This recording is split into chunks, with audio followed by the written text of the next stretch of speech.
I'm going to show you how to use a pinch pot to make a container with a lid, and your container is going to have a gallery to it. So I started just making this pinch pot. This is almost at the leather hard stage, and what I want to do is draw an even line on the inside here. You can see I've already done it, and that's just a guide so I know where I'm going to put my gallery. So you can put your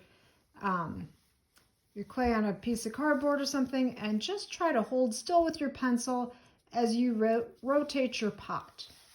And you should be able to get a pretty even line there. Okay, so that's going to serve as a guide for where we're putting our gallery. Now our lid, to get a good fitting lid, my lid is also just a shallow pinch pot.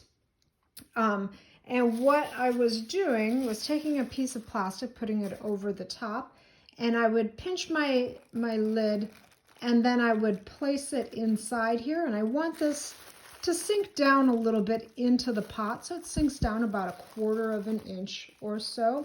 Now if I pinched this and it was too big, I could go back with my knife or needle tool, make a mark, and then use my plastic to help pull this out. And then I could just trim the excess off and then do the same thing with the plastic. Repeat until I see that it's sitting in there. And that's the thing, like you want to create this pinch pot first, let it stiffen up a little bit so that as you're putting this in here, your container can support the lid without also flopping around. So if this is your original container, your pot is stiff, it's going to make it easier to create the lid.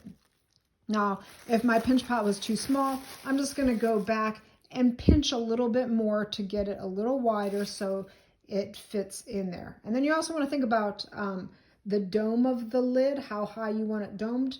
You can use more clay and get a higher dome. You can use less clay, get something that's more shallow.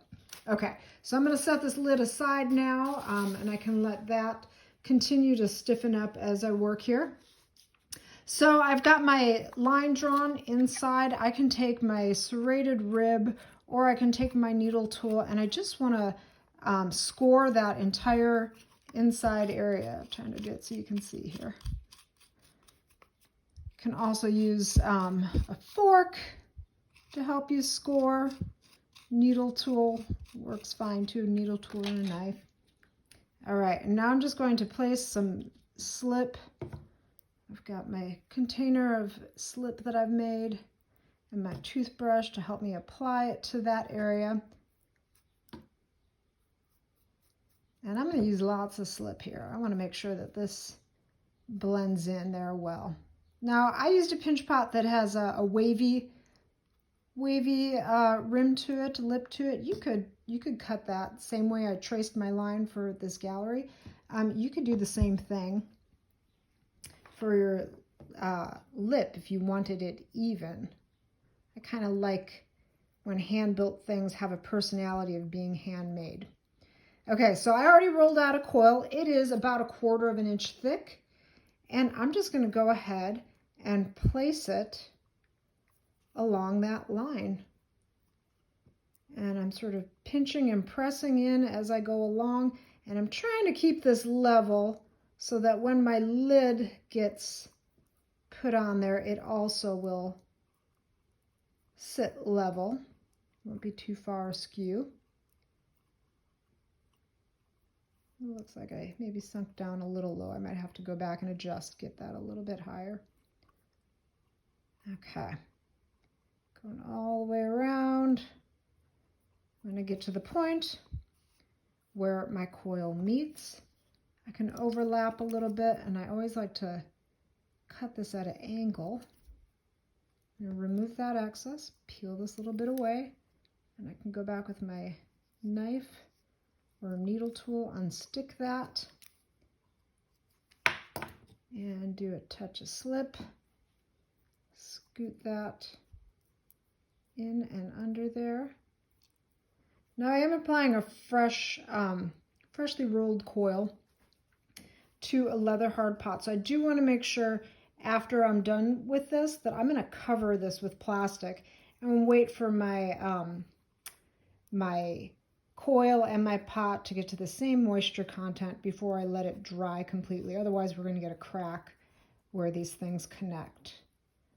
Okay, so I'm going back and I am pushing in against the wall, pinching, and I'm kind of using my fingers like this, creating a little trail.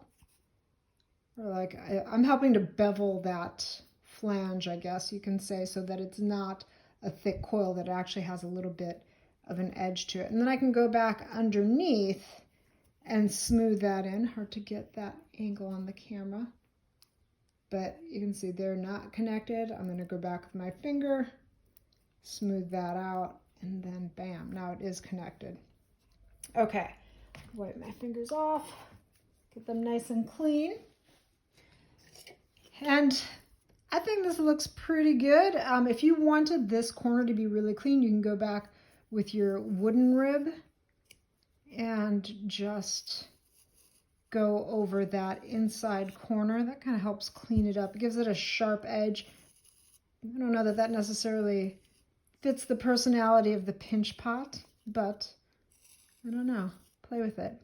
Okay, so there, now I've created a gallery. So this is the seat for my lid to fit in. I can put this down, and now I've got my lid. It's not leather hard. It's a little soft and wiggly. I'm gonna I do want to put a knob on this so it's something that I can lift, but just for now, I'm just gonna score and slip that and put this on here so I have something to lift by. But voila, there. So lid comes off. It's got some place to sit so it doesn't just fall and sink down into there. Now, mind you that this is, that flange is wet, so this might stick. So if you want to leave them sit together, what I would do is put some paper, like little strips of paper in there so that your lid doesn't stick to your flange. But then you can go ahead and dry that slowly, completely covered in plastic, and you've got yourself a nice pinch pot with a lid.